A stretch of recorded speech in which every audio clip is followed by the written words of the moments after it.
Are you saying there's a double standard for Democrats and Republicans? My God, how could you possibly think that?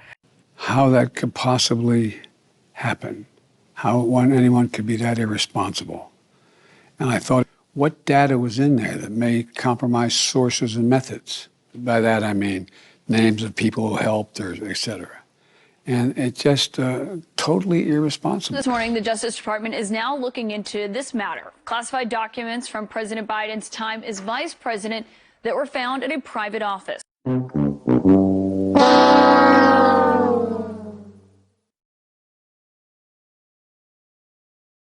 If the Trump people represented that they provided all the classified or national security information and didn't, that's a serious problem. No one is above the law. Yep. And the rule of law in a democracy,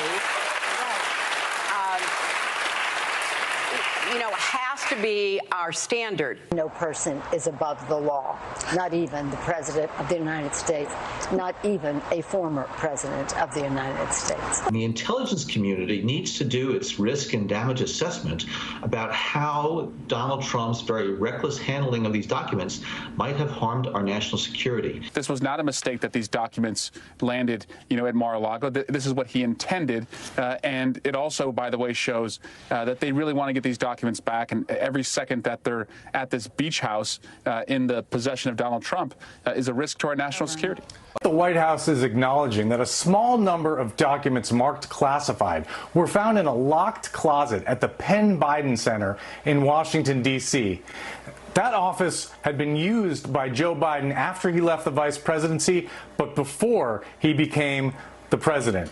And the White House says the papers were discovered the day before the midterm election and were turned over immediately. We are told that there are only a handful of these classified documents. How significant is it that these documents were self-reported, voluntarily turned over? I think the self-reporting here is probably the single most important part of this situation.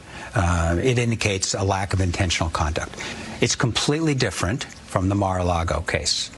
But are they something that a president should have declassified before this point? Trump could do that with the documents found at his home at Mar-a-Lago. Vice President couldn't do that. Biden, I don't think he can do it now, but that's a question I would ask too. Would he cover his tracks now? I mean, they have spent weeks and weeks and weeks trying to destroy Trump over these documents. I mean, it's amazing because, first of all, paperwork disputes for former presidents are actually quite common. The idea that they needed to raid Mar-a-Lago and try to, go leaking to the Washington Post. And accuse him of treason, basically. And accusing him of things that they later revealed that they were not being truthful about, whether it was nuclear secrets or other things.